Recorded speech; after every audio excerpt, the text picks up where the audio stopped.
Rektor UMI 1997 sampai 2002, dan dari 2002 sampai 2007, berarti 2 periode. Kemudian Rektor di UI Makassar 2003 sampai 2004. Kemudian Kepala Balitbang Kependidikan Kemdiknas, Kepala Balitbang Kemdiknas tahun 2004-2011. Kemudian yang terakhir beliau menjabat Ketua Ban PT Badan Akreditasi Nasional Perguruan Tinggi 2011 sampai nanti 2017, bahkan bisa diperpanjang lagi.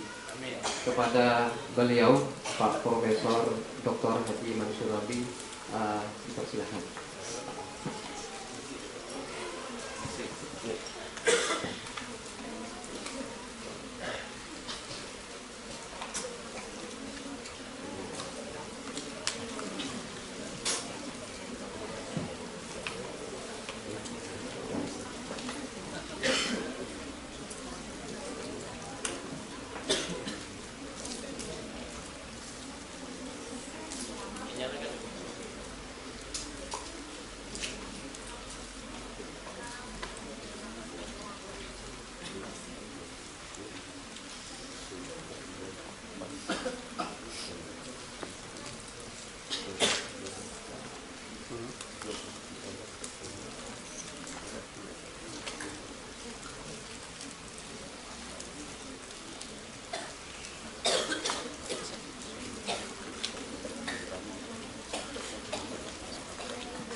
Bismillahirrahmanirrahim. Assalamualaikum warahmatullahi wabarakatuh.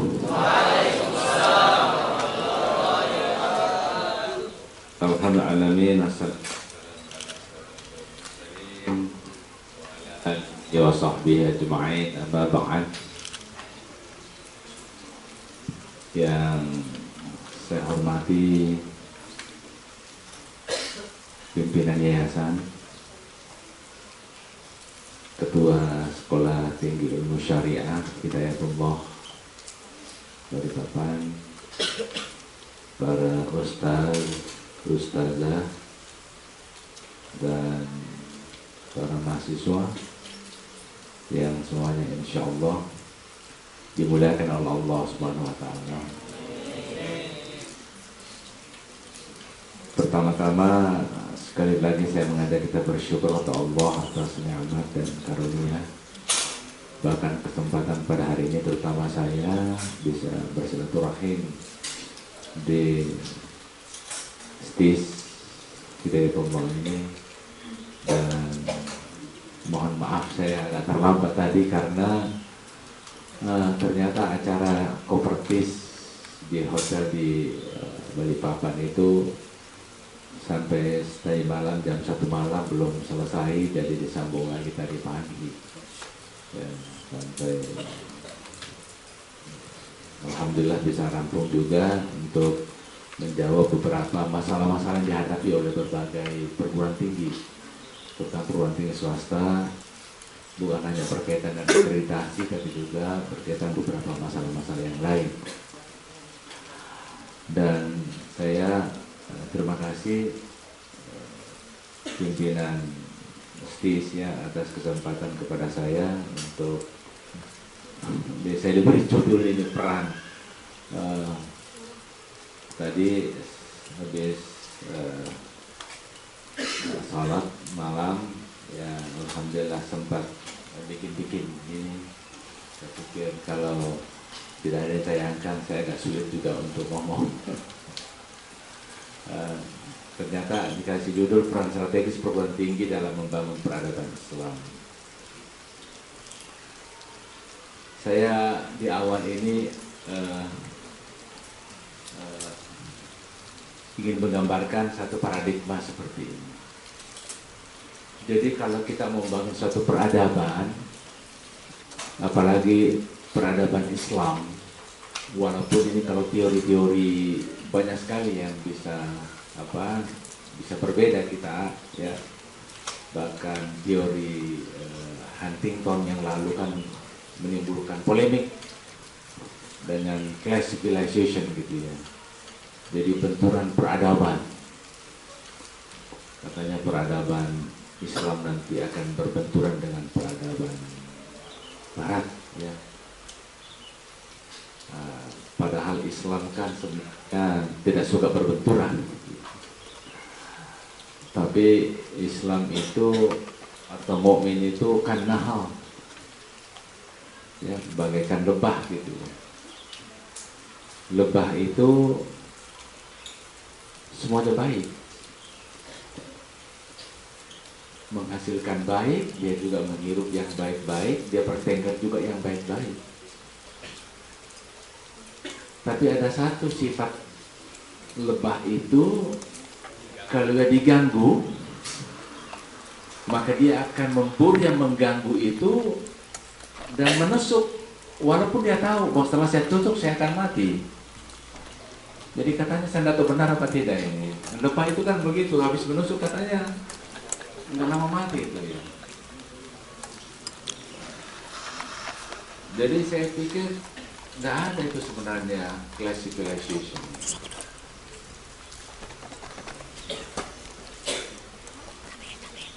Tapi itulah pandangan-pandangan akhir. Tapi kalau kita mau bangun peradaban Islam, saya melihat menurut pandangan saya paling tidak ada 3 pilar utama yang harus kita bangun. Yang pertama, memperkuat memang keimanan ketakwaan.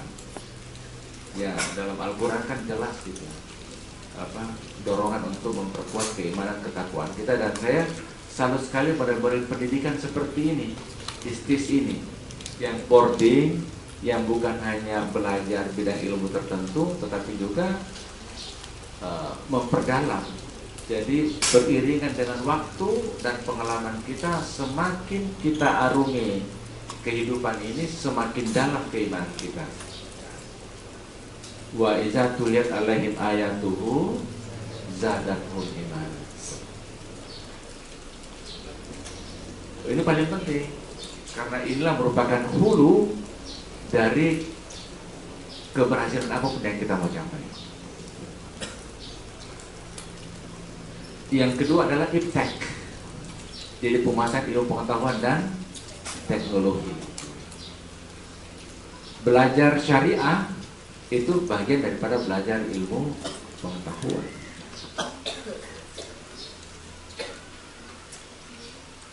Yang ketiga adalah culture.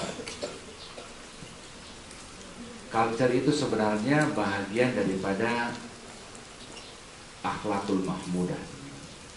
Akhlakul karim. Jadi nilai-nilai kita ini, Islam itu memiliki nilai-nilai yang sangat kaya. Dan nilai-nilai itu bersifat universal. Artinya orang yang tidak beragama Islam pun juga bisa memiliki nilai itu. Makanya kita juga harus kritis apa yang dikembangkan oleh Syekh Muhammad Abduh,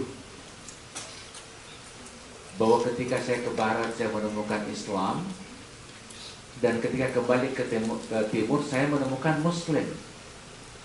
Saya sebenarnya melihat pernyataan itu sebagai suatu motivasi buat kita, bahwa nilai-nilai Islam ini harus bisa kita tidak miliki saja, tetapi harus mampu kita implementasikan dalam kehidupan kita sehari-hari.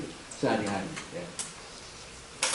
Nilai disiplin, ya, dan sebagainya adalah merupakan nilai Islam, ya, jujur, ya, dan semua itu sebenarnya harusnya kita biasakan sebagai proses habituasi dalam proses pendidikan kita. Nah, bagaimana membentuk ketiga pilar itu secara serentak sekalian? Maka ini juga kebijakan Kemdikbud sebenarnya. Sejak saya dulu diminta untuk merancang grand design pendidikan karakter adalah pendidikan karakter. Jadi pendidikan pada hakikatnya itu bukan hanya sekedar transfer of knowledge saja, tapi yang paling penting adalah membentuk karakter, ya, membentuk akhlak mulia. Dan ini sangat penting. Bahkan kalau kita mengacu pada Islamnya, hadis Rasulullah, kesempurnaan keimanan itu kan ukurannya, indikatornya adalah akhlak. Akmalul mu'minin imanan, ahsanul khuluqan. Jadi akhlak ini sangat penting, dan culture itu bagian daripada akhlak. Memang kalau kita mau bikin pilar yang sederhana, sebenarnya dua saja, keimanan saja, takwaan dan akhlak. Walaupun kalau kita bikin satu paradigma ini mas kalian, yang inti di dalam itu kan keimanan. Lalu keimanan ini kita harus terjemahkan di dalam bentuk syar'i. Jadi kita melaksanakan ibadah dan amal soleh itu harus berdasarkan pada syariah. Makanya seperti ilmu syariah ini penting sekali ini, ya. Karena inilah yang bisa menjembatani antara keimanan ketakwaan kita dengan pelaksanaan ibadah dan amal soleh. Tapi etalasenya itu adalah akhlakul karimah. Indikator orang beriman dan bertakwa itu kita bisa lihat dari akhlak, sifat-sifat dan perilakunya.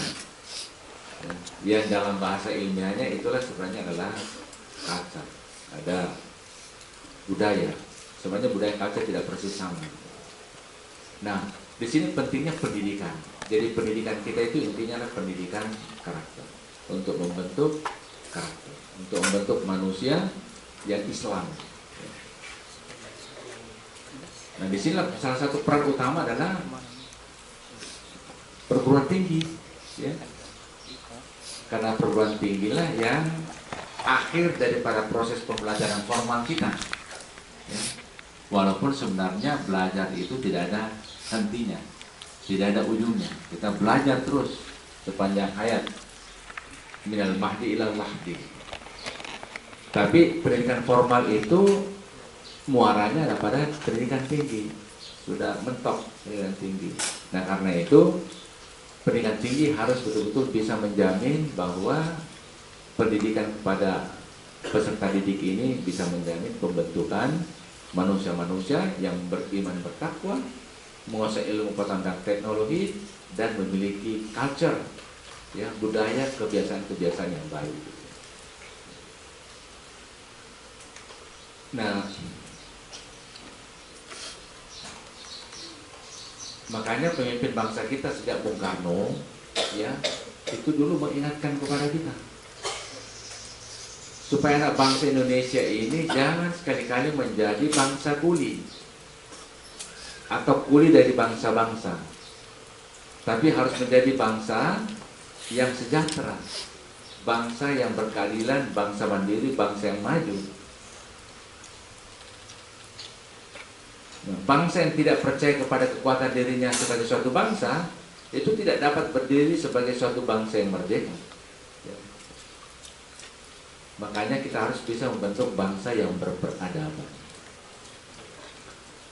Tapi peradaban ini juga, saya tertarik topik ini sebenarnya, karena topik ini bagaimana kita membentuk peradaban yang Islami, Islamic civilization gitu.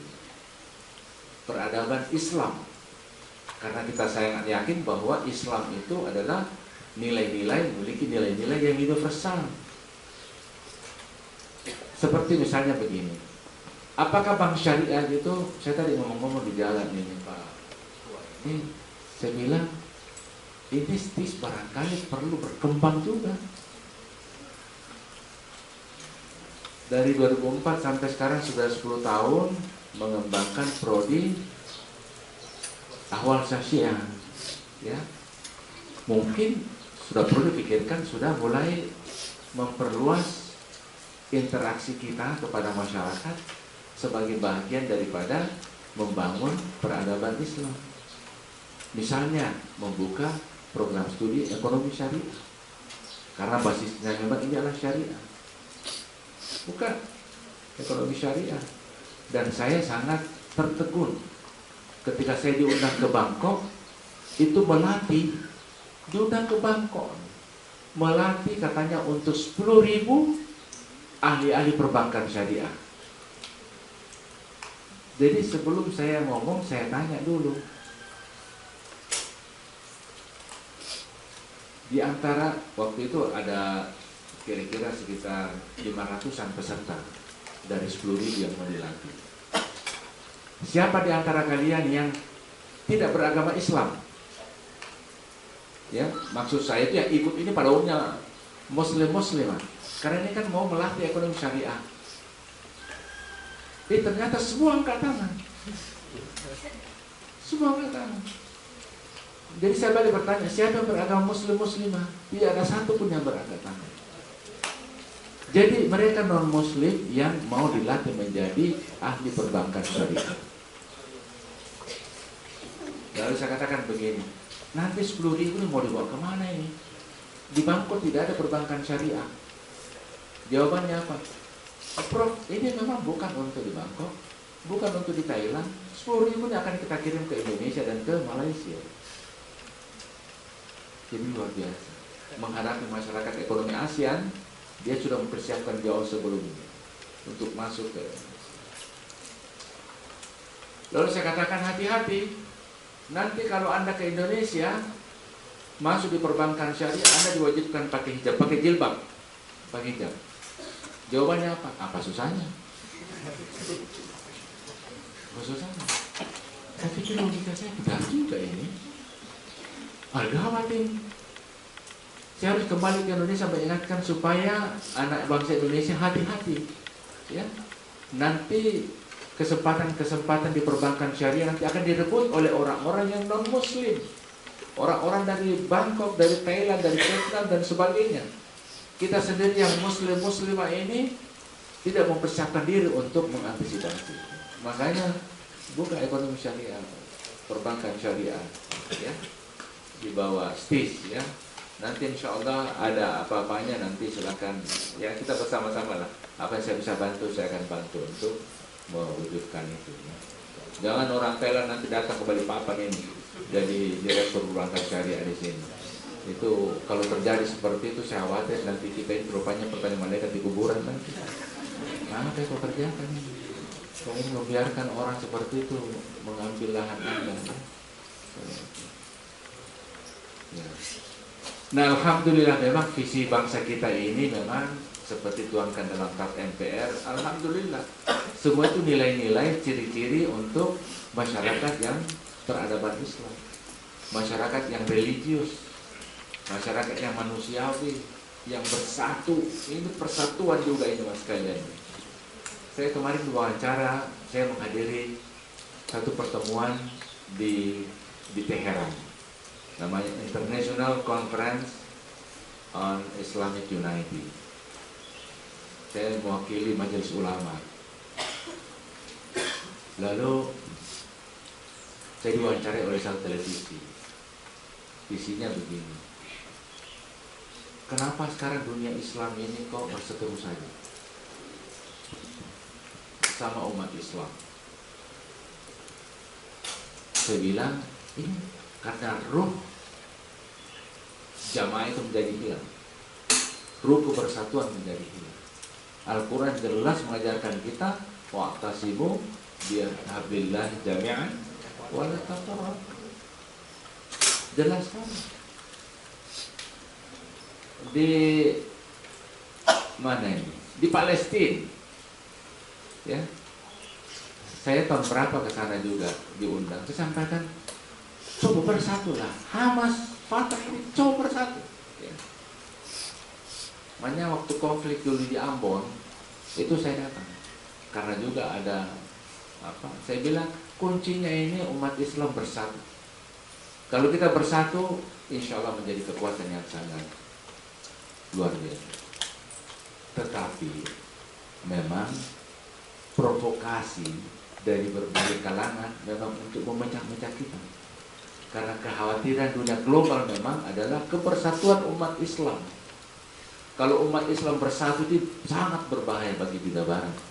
Itu yang dimaksud dengan Huntington dengan Clash of Civilization.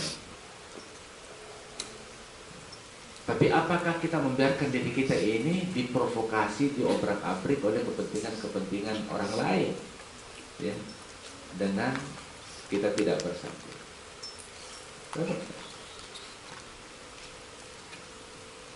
Nah, itu bersatu sangat penting. Ya. Demokratis, tapi saya ingin juga menawarkan demokrasi itu harus demokrasi yang berkualitas, bukan sekedar kuantitas saja. Pengalaman kita sekarang ini kalau kuantitas saja, saya pernah di Makassar itu terpilih sebagai ketua DPR mantan preman. Ya, kalau memang sadar sepenuhnya alhamdulillah, ya.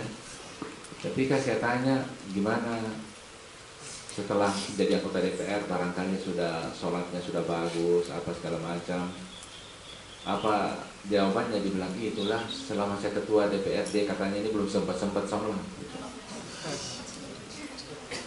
Apa yang begini ini yang harus memimpin bangsa kita ini? Kenapa? Karena sistem rekrutmen kita yang tidak tepat.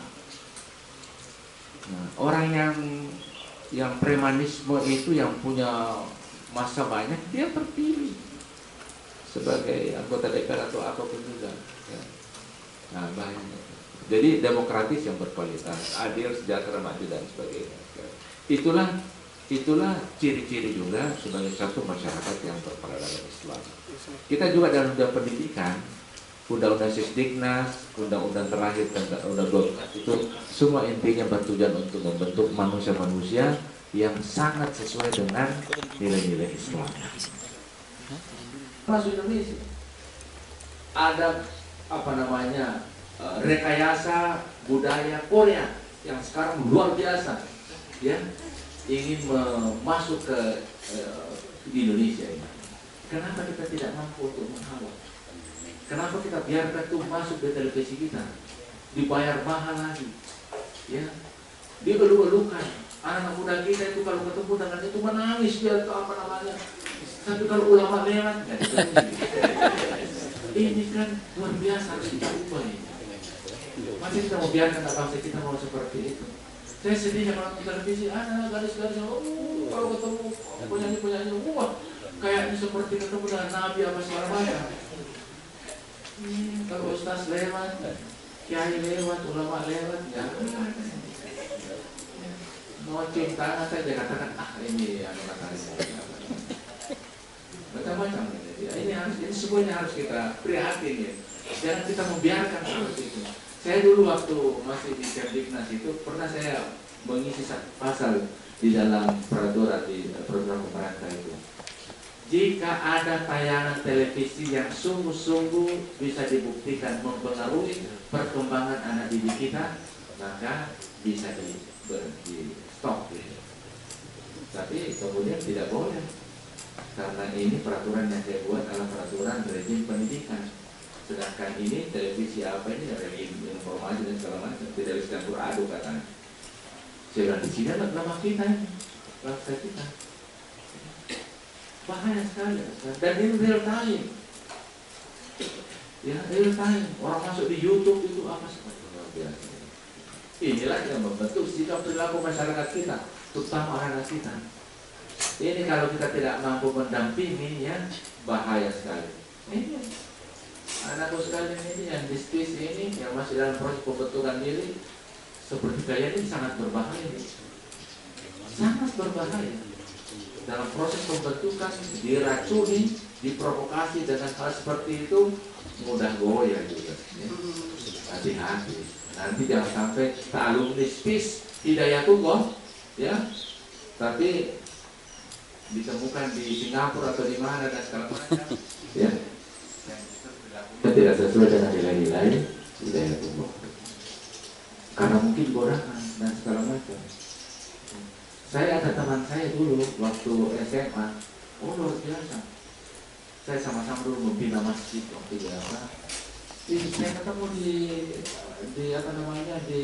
Ho Chi Minh, dia sudah berubah sama sekali. Apa dia bilang sama saya? Ya, ini pengaruh lingkungan. Saudaraku sudah begini, apa saya tidak begitu, bisa hidup di sini. Saya bilang, Anda sudah menjual diri Anda juga. Mestinya kembali ke jalan yang benar. Tapi sampai saya tinggalkan juga, saya tetap teguh bahwa hidup saya di sini sudah seperti ini. Saya bilang hati-hati nanti di akhirat. Apa jawabannya? Akhirat nanti aja. Padahal saya sama-sama di SMA 3 tahun itu membina masjid. Ya, sama-sama dia. Ya, itu karena pengaruh lingkungan. Makanya Mas sekalian, ya, memang dalam pendidikan karakter itu kita bentuk anak didik kita itu bukan hanya penguasaan iptek saja, tapi yang paling utama juga adalah keimanan, ketakwaan dan akhlak itu. Ya karena ini waktu kita memang ada perbedaan sedikit ya, karena pendidikan karakter yang kita kembangkan di Indonesia ini dengan pendidikan moral yang ada di luar negeri, di Amerika dan sebagainya. Saya kebetulan juga pernah dikirim oleh Bank Dunia keliling Eropa, Amerika selama 2 tahun untuk mempelajari bagaimana penyelenggaraan pendidikan di Amerika dan Eropa. Ya. Dari waktu itu sama-sama Malik Fajar, mantan Menteri Pendidikan. Ya. Tapi ada perbedaan. Pendidikan kita sebenarnya bukan hanya memperkenalkan mana baik, mana buruk, tapi juga kita membiasakan. Karena itu bentuk-bentuk tes ini yang boarding itu paling cocok sebenarnya untuk pendidikan karakter. Karena dalam lingkungan ini kita membiasakan, bukan hanya memperkenalkan saja, membiasakan untuk berbuat baik, ya, membiasakan berperilaku baik. Gitu. Kalau di Amerika kan, yang penting kan diperkenalkan bahwa itu baik seperti ini. Apa bisa dipraktekkan atau dibiasakan urusan lain. Kalau kita mestinya tidak, yang penting adalah membiasakan. Ada habituasi, kebiasaan. Ya, dan tapi bagaimana bisa menyelenggarakan pendidikan karakter yang baik kalau ada integrasi antara pendidikan di sekolah, di masyarakat, dan di keluarga. Ini ada satu contoh cerita menarik, ini benar-benar terjadi sekali. Ada kawan saya dulu di Amerika, dia konsultan di Bapnas. Saya masih di Makassar waktu itu.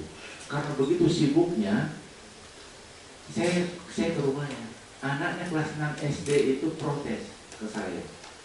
Dia bilang, Om, bapak saya itu menganut aliran sesat. Saya kenapa menganut aliran sesat? Dia bilang, bapak saya itu biar bukan bulan Ramadan, salat tarawih juga. Ya, saya bilang, tidak ada aliran memang seperti itu. Tidak ada tarawih di bulan Ramadan. Saya katakan dia di Bapnas. Lalu kok begini komentar anaknya? Ada aliran apa yang memasuki? Dia tidak ada aliran apa-apa. Lalu apa yang berlakukan di rumahmu?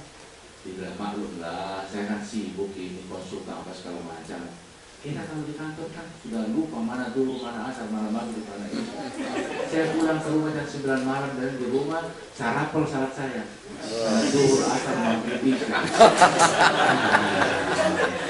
Jadi saya bilang, inilah perilakumu yang merusak kemuliaan.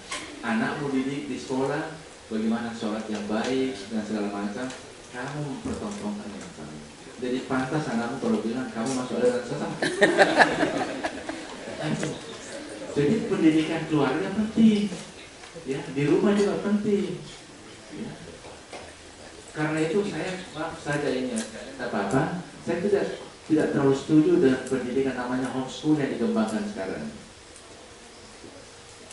Dia mengajarkan juga apa fisika di rumah apa segala macam.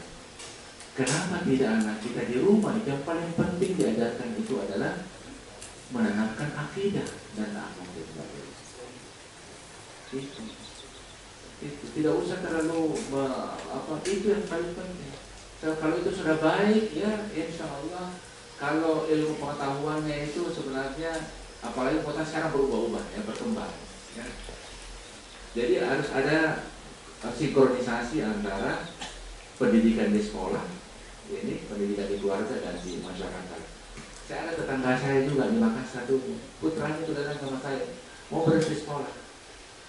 Ya Om, saya mau berhenti sekolah. Kenapa? Bahaya kalau kita sekolah. Kenapa? Dia bilang itu yang sekolah-sekolah itu televisi kan ditangkap semua dia. Saya pikir betul juga ini. Itu kan kesan anak kita melihat televisi ya, ditangkap korupsi sarjana lagi, doktor lagi, ya apa segala macam. Jadi sebenarnya harus kita berikan pengertian di rumah dengan baik. Nah, bagaimana profil sebenarnya pendidikan karakter itu yang kita harapkan dalam rangka membangun peradaban Islam sebenarnya seperti ini kira-kira, yang sederhana. Jadi manusia yang bagaimana? Manusia yang patona, bukan aman patona. Ini patona ya. Manusia yang patona, manusia yang bisa berpikir dengan jernih, dengan baik. Nanti kalau diukur IQ-nya bagus, ya. Dan inilah dalam pendidikan karakter kita namakan sebagai olah pikir. Ada juga namanya olah hati, melahirkan manusia-manusia yang siddiq, ya, manusia yang believer, ya, memiliki keimanan ketakwaan yang baik, yang kita kenal dengan spiritual quotient atau spiritual intelligence. Tapi juga manusia-manusia yang memiliki emotional quotient melalui olah rasa dan karsa. Apa itu indikatornya? Dia tabligh, dia bisa menyampaikan kebenaran-kebenaran itu. Makanya kita juga kalau berdasarkan pada hadis Rasulullah, belajar itu tidak berhenti pada belajar. Karena untuk menjadi khairukum, ya, man ta'allama al-Qur'an, nambah lagi wa'allamahu. Tidak boleh berhenti hanya ta'allama al-Qur'an saja, harus wa'allamahu. Jadi kita juga mengajarkan dengan tabligh dan sebagainya. Networker bisa membangun jejaring yang baik. Mulailah kita dari mengembangkan konsep jamaah dalam salat kita. Tidak ada salat kita tanpa jamaah. Belum. Networker. Jamaah. Kalau jamaah memang dijamin juga kan. Ini kan model Islam. Gimana itu kalau jamaah itu? Karena kan hadis Rasulullah dia domong. Jadi ada jaminan. Tapi jamaah itu bukan hanya di sholat fardu saja, tapi ke dalam kehidupan sosial, ya. Kata orang bijak itu, tidak ada keberhasilan orang dengan mengandalkan kesendiriannya. Pasti ada ketergantungan interaksi dan pihak yang lain. Karena manusia itu katanya diibaratkan hanya seperti seekor burung bersayap sebelah. Baru bisa terbang tinggi kalau sayapnya lengkap dua. Nah, karena itu kita harus bekerja sama dengan orang yang lain. Itulah juga institusi keluarga, ya. Keluarga kawin-mawin yang berbeda sayap. Ada yang bersayap kanan, ada yang bersayap kiri, ada laki-laki dan ada perempuan. Tidak boleh perempuan sama perempuan, laki-laki sama laki-laki. Di barat boleh. Nah, kalau kita dalam Islam tidak boleh, karena harus melengkapi sayap angkat untuk terbang tinggi. Sayap kan harus berbeda. Masa sayap kanan dua-dua? Nah, gimana? Atau kiri dua-dua kan? Tapi bisa terbang tinggi juga. Nah, itu networker itu. Lalu ada namanya, ini juga yang paling penting, namanya adversity quotient, ya. Amanah dual. Quotient itu adalah kecerdasan karena bisa membalik tantangan-tantangan hidup menjadi keberhasilan-keberhasilan hidup kita. Selama kita sekolah itu banyak sekali tantangan-tantangan, ada PR, ada tugas, ya, segala macam, ya. Makanya saya tadi malam selesai acara jam 1, alhamdulillah bangun lagi setengah 3. Tadi di tidur sedikit sebelumnya berjalan di sini ada kesempatan. Hanya karena kebiasaan saja dari mahasiswa. Ya, kalau jam 3 dulu saya kecil sudah disiram air oleh ibu saya. Siram air. Jadi sebelum siram air kita harus bangun. Berarti harus bangun jam berapa? Sebelum jam 3. Karena kebiasaan dari kecil itu nggak bisa lagi kemanapun juga jam 3 bangun. Saya kemarin dari Padang ke Papua, saya pikir Papua bisa terlambat ini bangun karena kebiasaan kita jam di Jakarta beda 2 jam. Tapi alhamdulillah, nah juga sebelum jam 3 juga terbangun juga, walaupun juga di Papua. Ini sudah apa namanya? Habit sih ya, makanya. Nah, ini sekalian, kedua dari terakhir ini ada etos kerja atau belajar yang profesional. Kita harus tanamkan ini bahwa kita bekerja atau belajar itu adalah ibadah. Kalau ibadah maka ada prinsipnya. Aku bekerja khusyuk, ya, penuh dengan pengabdian. Khusyuk, ibadah harus khusyuk, sholat harus khusyuk. Dan sampai 8 silakan nanti saya kopikan ini dibaca nanti ketemu kita dulu, ya. Yang paling terakhir sekalian, apa modal utama kita sebenarnya untuk menjadi ukhuwah? Untuk bisa menjadi pilar dalam membangun peradaban Islam. Sebab Islam memang yang terbaik, ya. Al-Islamu ya'alu wa la yu'ali. Itu harus kita buktikan. Al-Islamu ya'alu wa la yu'ali. Sistem Islam itu yang paling unggul, yang paling baik, dan tidak ada sistem yang lain yang lebih unggul daripada Islam. Jadi prinsipnya kalau mau bangun bangsa ini, mau bangun global, mau bangun apapun juga, mau bangun organisasi, intinya kuncinya adalah bangunlah sistem Islam di dalam itu. Makanya Hidayat Tubal berkembang bagus sekalian karena apa? Membangun sistem Islam. Ya. Yang lain juga seperti itu. Jadi yang pertama modal kita ini sekalian adalah intak. Ya. Yang kedua adalah kreativitas inovatif. Ya. Kita kan Al-Quran banyak menantang. Ya. Afala tafakkarun. Banyak sekali menantang kita untuk itu. Yang ketiga networking jamaah, bangun jamaah. Nanti anak sekalian ini diskusi ini nanti kalau tamat bisa bercerai-berai. Ada ke Singapura, ada ke Washington Amerika, ada ke Mesir, ada ke Saudi, ada ke mana dan sebagainya macam. Jangan putus silaturahimnya. Terus berkomunikasi membangun jejaring, ya. Saya memang kerja mata-matanya semua kan ini bagus. Alhamdulillah, ya. Bahkan dia bilang, awas kamu Jokowi nanti saya gantikan kamu. Ya. Yang keempat adalah trust, kepercayaan. Ya. Rasulullah berhasil itu karena kekuatan di sini. Yang kelima kesungguhan dan ketekunan. Kalau ada film Lima Menara itu apa jalannya itu? Menjaga. Nah, itu. Yang keenam adalah keikhlasan. Modal ini modal soft skill. Kalau ini kita miliki, insya Allah akan mereka berguru. Dan itulah menjadi modal kita untuk membangun pilar peradaban Islam. Karena itu bisnis ini tamatannya nanti harus memiliki kelimanya ini. Memiliki kelimanya ini. Dan saya lihat tadi wajah-wajahnya ceria semua di dalam. Oh iya. Kenapa itu? Angka 6 itu tidak seberapa itu Prof, itu kami mau tambah lagi biar lipat dari itu, ya. Insyaallah, ya. Saya kira itulah. Selamat, ya, menjadi mahasiswa STIS Hidayatullah. Insyaallah sukses kelak menjadi manusia unggul untuk membangun peradaban Indonesia yang Islam. Nah, tapi memang bagi pendidik ini apa yang disampaikan Ali bin Abi Thalib radhiyallahu anhu, ya, didiklah dan persiapkanlah generasi penerusmu untuk satu zaman yang bukan zamanmu, karena mereka akan hidup pada satu zaman yang bukan lagi zaman. Artinya kita mendidik ini untuk masa depan, ya, bukan untuk masa sekarang ini, ya. Jadi karena itu kurikulumnya nanti dirancang untuk menjadi ahli, orang hebat nanti untuk masa akan datang, ya.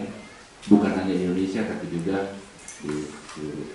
Saya kira itu ya, saya sampaikan mudah-mudahan ada manfaatnya sekalian. Mohon maaf kalau kurang, insya Allah jangan ragu-ragu, ya. Berkomunikasi dengan saya. Terakhir silakan menghubungi saya kapan saja, ya. Kalau pertanyaan singkat-singkat, ini boleh bawa HP nggak mahasiswanya? Ya, nggak boleh, ya. Supaya jangan terkontaminasi. Ada putra saya juga di Gontor sekarang ini, yang paling bungsu itu pada kelas 2 SMP, ya. Tapi katanya bilang harus pakai HP, saya bilang nggak boleh, dilarang sama sekali. Karena apa? Supaya jangan terkontaminasi, fokus untuk belajar. Ya, nanti silakan kalau melalui pimpinan Pak Ketua, kalau ada hal-hal yang bisa komunikasi ke saya, silakan aja berkomunikasi. HP saya sudah ditaruh di sini, ya. Nanti saya kasih juga email akan saya berikan. Silakan Stis, apa yang saya bisa. Kalau Stis ini memberikan beban kepada saya sangat berterima kasih. Karena berarti memberikan pahala kepada saya, memberikan ladang pahala kepada saya. Makanya kalau istri saya biasa marah-marah terakhir ini, kalau sibuk kan ambil pakaian gitu saja tarik pergi karena memburu waktu, pulang saya, aduh, kalau ngambil baju yang baik-baik lah, saya capek ini ibu lipat-lipat baju apa segala macam. Saya jawab begini, istriku saya,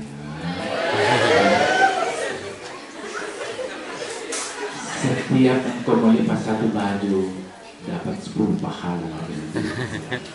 Semakin banyak lipat bajunya, ya insya Allah semakin banyak lipat pahala. Agar serius, ayat makan sekarang barakallahu kamalina wa amalina al-ghafurur rahim. Wassalamualaikum warahmatullahi wabarakatuh.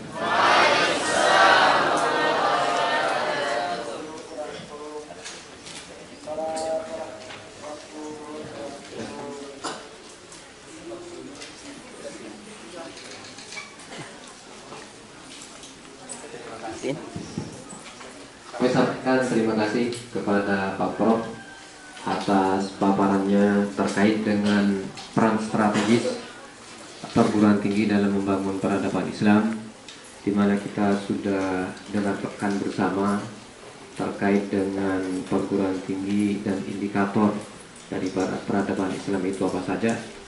Mungkin saya tidak simpulkan lagi karena waktu sudah mepet. Marilah kita tutup dengan doa kafaratul majlis. Subhanakallahumma rabbana bihamdika asyhadu an la ilaha illa anta astaghfiruka wa atubu ilaik. Billahi taufiq wal hidayah. Alhamdulillahirabbil alamin. Wassalamualaikum warahmatullahi wabarakatuh.